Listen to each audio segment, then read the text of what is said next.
posibilidad de poder hacer bailes y música en directo, cosa que hasta ahora nunca habíamos hecho.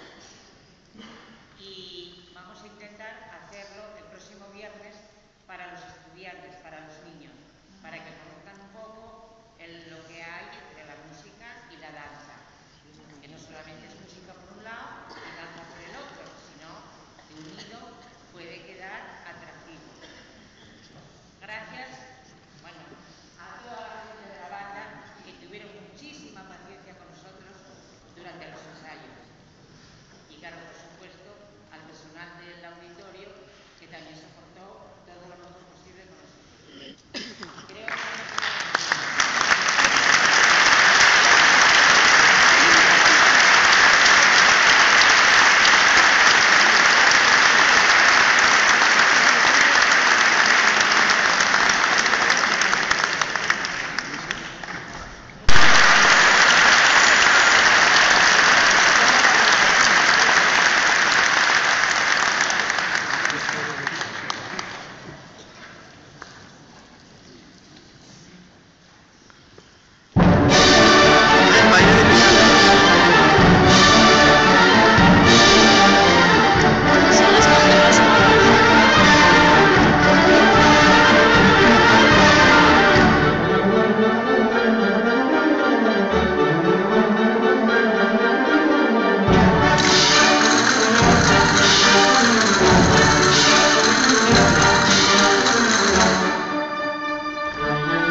esa es la especialidad.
cama guarda la cámara, no sé.